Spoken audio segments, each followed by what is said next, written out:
Hello, my name is E.J. Cox, and welcome to the Man in the Arena podcast. Today I'm going to discuss another, I suppose, controversial topic.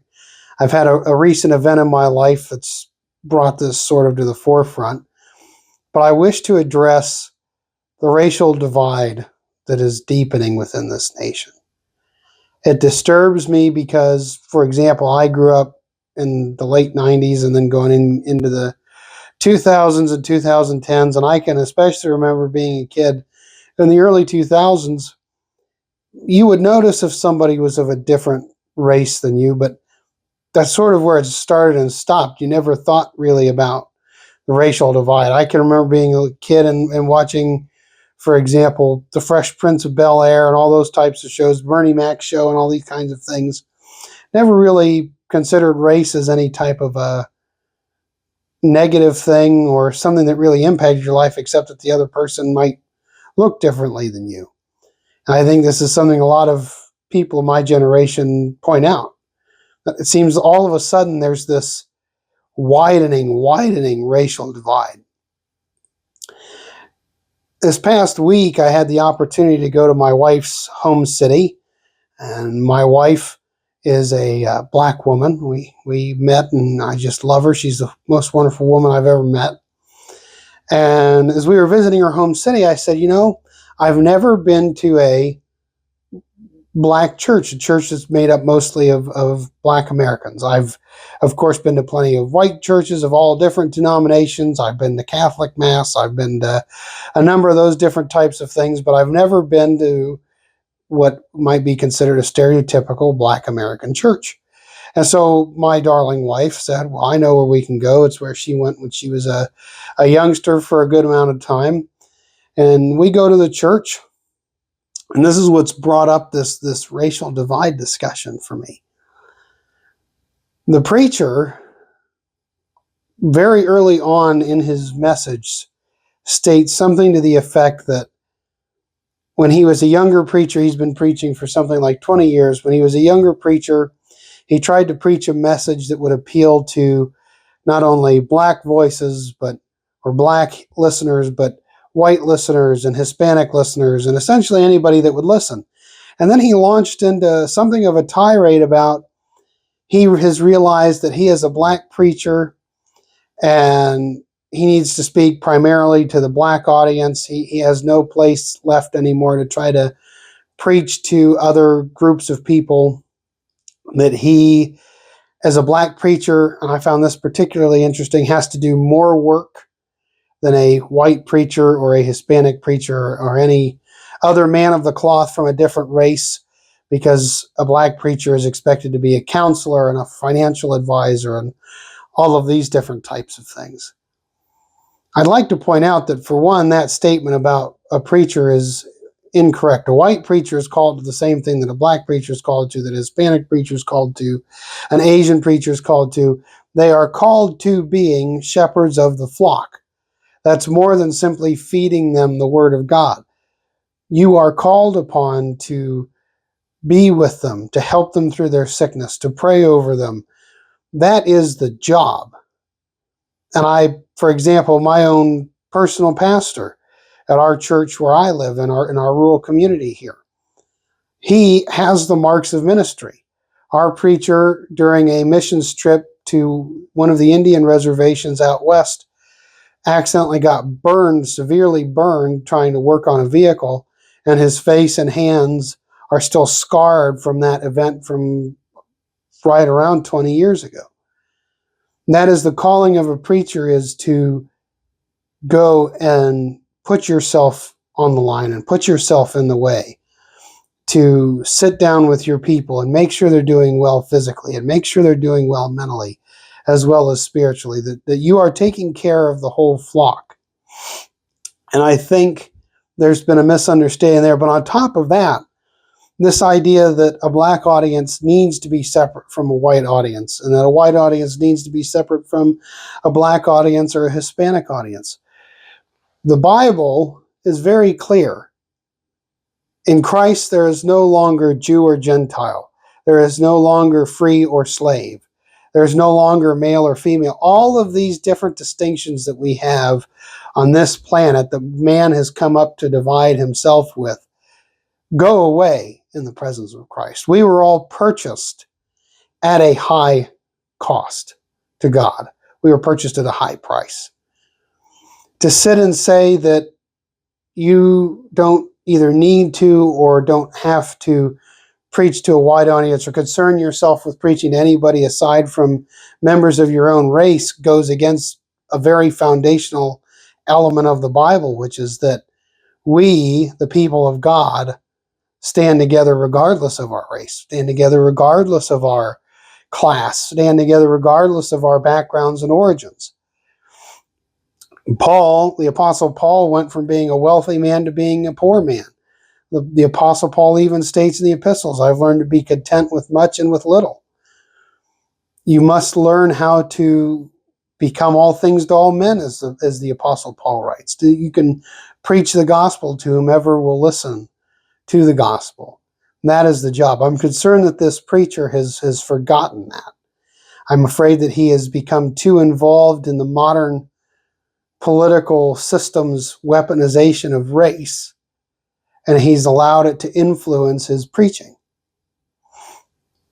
I sat and listened to this man speak at length in this church. And I'll keep in mind, out of probably about 300 people, I was the only white person there. So it was a very interesting experience for me to sit and listen and to be present in that moment. And the preacher went on at length about what occurred at the opening of the Olympics this summer with the demonic homosexual representation of the Last Supper, and how wrong that is, how absolutely against God that is. But in the same moment, then this preacher is telling his people that they need to vote for the left-hand side of the aisle and the current left-hand presidential candidate, because anybody that's on the right-hand side of the aisle will have them back in chains again, is what he said. And I don't know how I would address this man. I didn't have the opportunity to speak with him one-to-one and say, do you realize that these people that you just told your congregation to vote for would have you, if they had their way, thrown into a jail cell, as is done in Great Britain for making statements like that, because you made a hateful comment, that you created hate speech, as so many on the left wish to criminalize. Even though he is speaking the truth on that topic, I can't wrap my mind around why you would then tell these folks to go vote for a Democratic candidate, if we're being quite frank. Now, I am freely also saying I am not a hardcore Republican. There's a number of Republican politicians I can't stand. Mitch McConnell is one, for example. The governor of my state, previous governor of my state, John Kasich, I can't stand. I could get into a number of reasons about that, but that would exceed what we're discussing in this video. But the left-hand side of the aisle, primarily the Democratic Party, has made it very obvious that they wish to defend sexual deviancy. They wish to defend essentially all forms of deviancy if we're talking about Christian morality. And on top of that, why is it that you believe the Republican Party wants to put black people back in chains again? There's not ever been a statement anywhere even close to that by the Republican Party. The only thing the Republican Party really stresses is individual responsibility. And the individual's need to work for himself, work for his family, provide, and to create an environment in this country where you can, as the Founding Fathers wrote, engage in the pursuit of happiness. This is, I think, one of the big divides is Republicanism teaches essentially it is your responsibility to pursue happiness and it's your responsibility to become successful. The left-hand side of the aisle says we will do everything we can to make everybody successful, even if we have to tear everything down. Well, this obviously comes at a cost.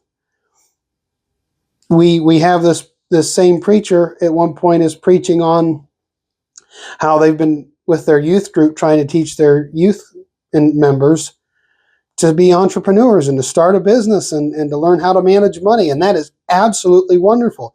That is what should be done in every church across this nation, not just black churches, white churches, Hispanic churches, Asian churches, Catholic churches, Protestant churches. All of them should be teaching their young people how to run businesses, how to become self-reliant, not aware, just to be free, to be able to pursue your desires with business and those types of things on your own, and to have knowledge of money so that you can have security in that liberty. But then to tell them again that they need to vote for the left-hand side of the aisle it's cross. It's contradictory to what you just said about trying to encourage them to be entrepreneurs, because the left-hand side of the aisle has made it very clear that they will tax that business into oblivion. They will do everything they can to crush small business and to prevent small business from flourishing within this nation. Ultimately, if we check the trajectory of what they propose, it will be like so many other places on this planet, where self-initiative, self-drive, independence is sacrificed at the cost of temporary safety. That the government will provide your food, the government will provide your housing, the government will take care of you, just allow us to handle everything, and the government, will ensure your safety. And it reminds me again of another quote from Benjamin Franklin. Those who would surrender a little liberty for some temporary safety deserve neither and will receive none. And as I've spoken with my wife about this is something that has been going on in the black church for years.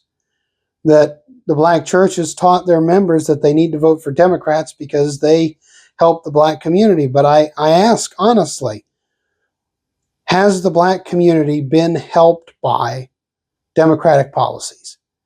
The city that we visited has been run by Democrats almost exclusively for the last 15 years. Has anything been improved within the black community? No. The violence is up, the crime is up. Where my in-laws live, you could go and sit there and listen to the gunshots and everything else going on around you in the city. But it has not gotten better, it's gotten worse, because they take in all of this money and then it gets used for social welfare initiatives that then don't even help anything. They remove the presence of law enforcement. They prevent law enforcement from being able to do its job. And everything just begins to deteriorate. Anywhere we look at any of these cities that have been run by either Democrats or left-leaning politicians, it's the same story over and over and over again. And one of the groups that gets hurt the worst is the black community in this nation. Now, at this point, I'm going to kind of step away from speaking strictly along race, because this is something I spoke with my wife as well about, is we need to stop thinking about ourselves as white Americans, black Americans, Asian Americans, all these different types of things. We are Americans. And if you were born in this nation, you are a citizen of this nation. Citizen, I've discussed this in my class at church about the American Revolution. The idea of a citizen comes from the Greek city-states, and it means a co-king.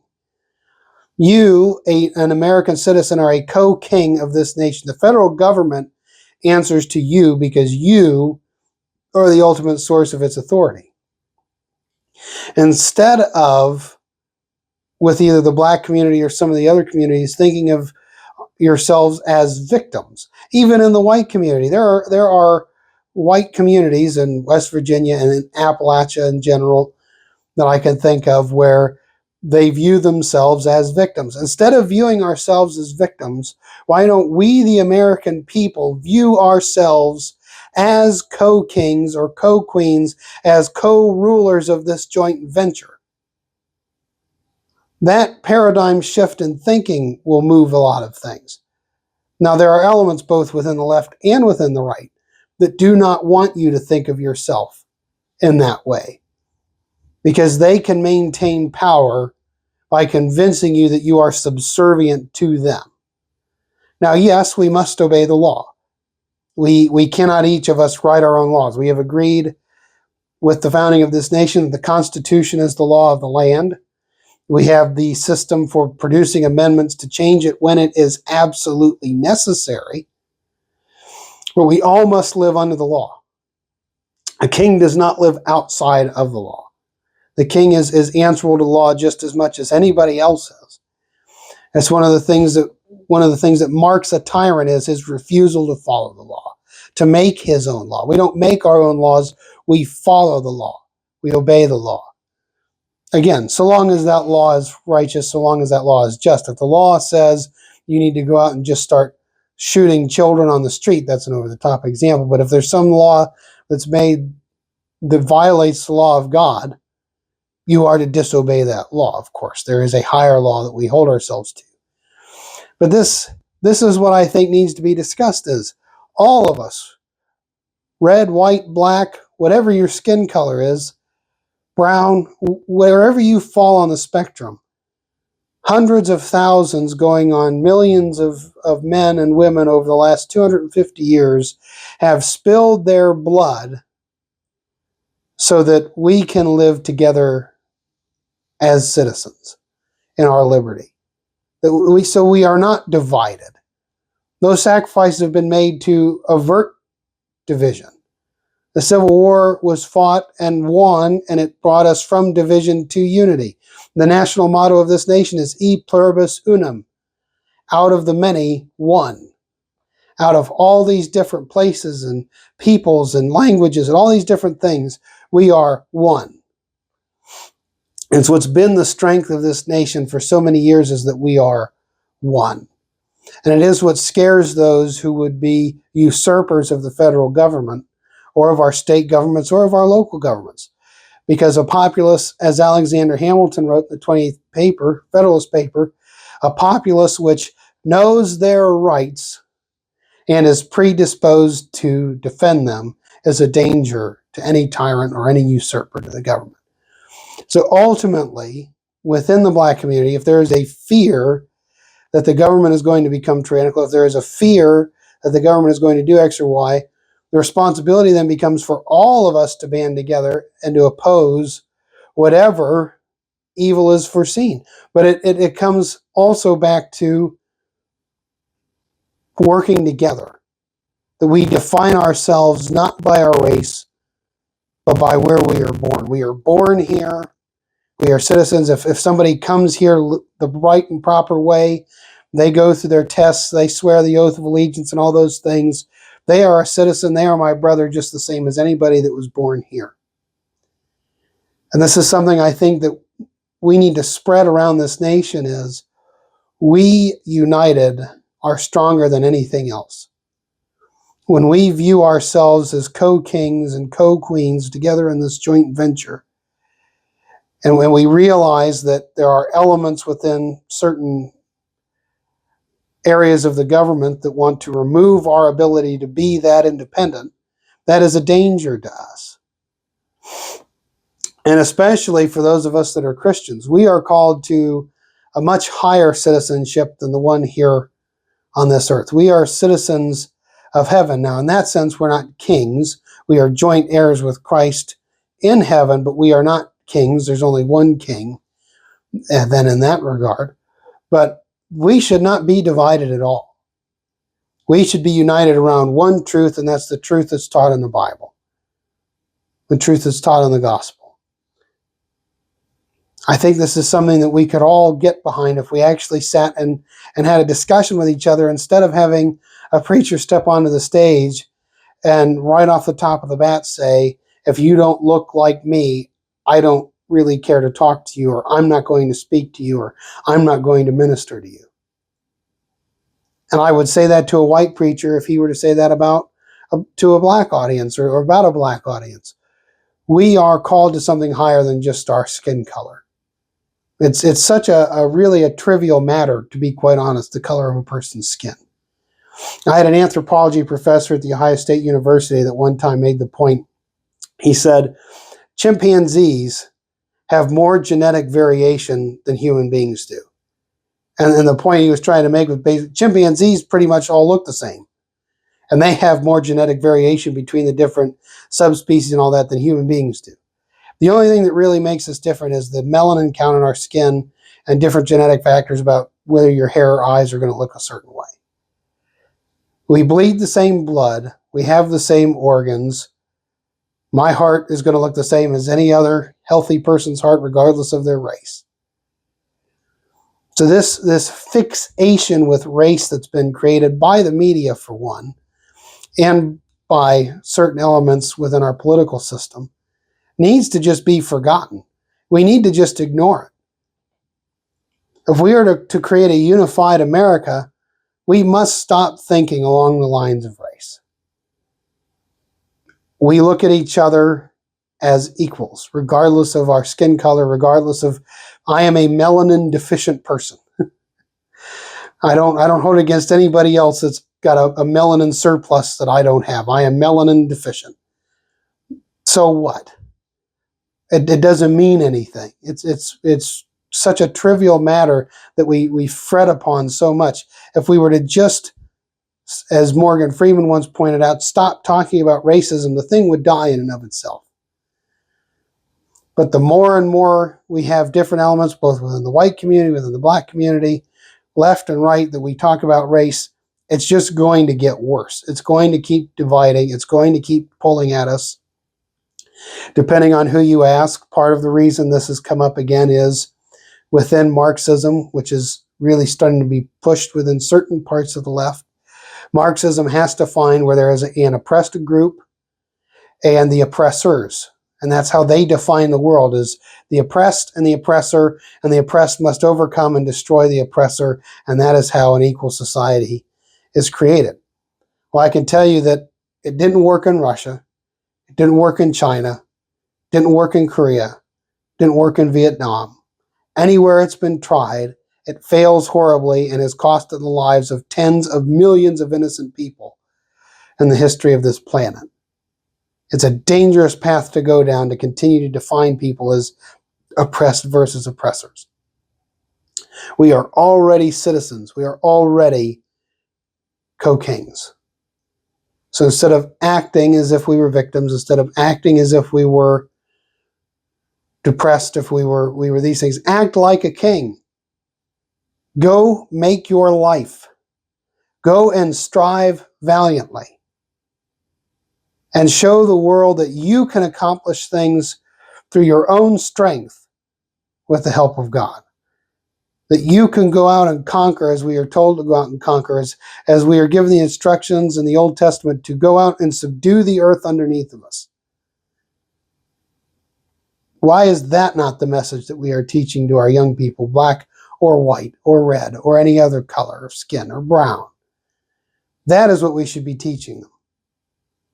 That every other child you see, their skin color is irrelevant because you are all citizens. So that's where I leave you. We are citizens of this nation. Know your rights. Know that God is there, that God has sacrificed himself for you, that God was risen again in Jesus to purchase your eternal salvation. You will gain eternal security understanding that, and you'll gain temporal security knowing that you are a free citizen who has the ability to make your own way in life. Do not allow other people to determine for you how you are going to live your life. With that being said, this is the Man in the Arena podcast. Thank you for watching. If you like this, please give us a like, comment, and subscribe, and follow us on Twitter, Instagram. Thank you. Bye.